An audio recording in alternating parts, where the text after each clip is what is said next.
Hego Euskal Herrian argindarritzalaldia izan zenetik hilabete igarotzear denean, egungo energia eta komunikabideen alternatiba bateratu gisa manifestu bat ondu dute Izarkom Euskal Herriko Telekomunikazio Kooperatibak eta Goiener Energia Berriztagarrien Sorkuntza eta Kontsumo Kooperatibak.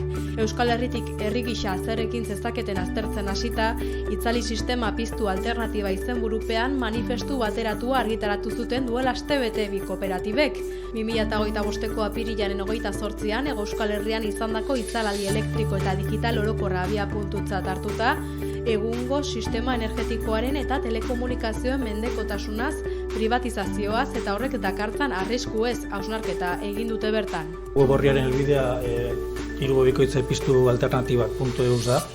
Eta bihartik aurrera prest egongo da. Gaur ez dut uste bandik prest dagonik, bihartik aurrera prest egongo da. Eta erikak esan duten moduan, helburua da gu bioz gain, nolabait manifestu honekin bat egiten duten beste gizarte eragile guztiak, honetara gehitzeko aukera edukitzea. Modu berean, tokiko beharretara egokitzen den eredu bat aldarrikatzen dute, herritarrekin landutako sistema bat hain zuzen.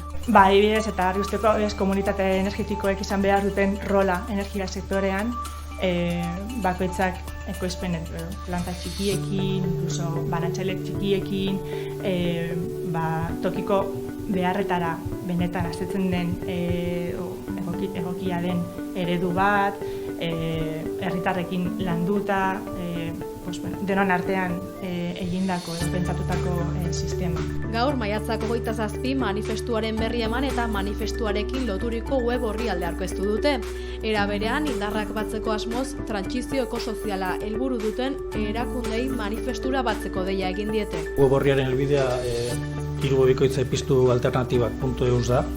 Eta bihartik aurrera prest egongo da. Gaur ez dut uste bandik prest dagonik, bihartik aurrera prest egongo da. Eta erikak esan duten moduan, helburua da gu bioz gain, nolabait manifestu honekin bat egiten duten beste gizarte eragile guztiak, honetara gehitzeko aukera edukitzea.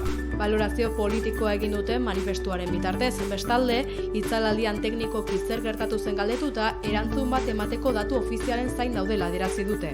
Egingo dugu udan, ulertzen dugu udan etorriko dela erantzun ofiziala datuekin, guk ez ditugu datu horiek ezin ditugu kodeatu, beraz ezin dugu erantzun tekniko bat eman, eta gure ardura dela, uste dut, eta ez dugu gehienok horrelari garela, hitz egitea, jakitea zer gertatu den datu guztiekin, eta gero balorazio tekniko bat egitea.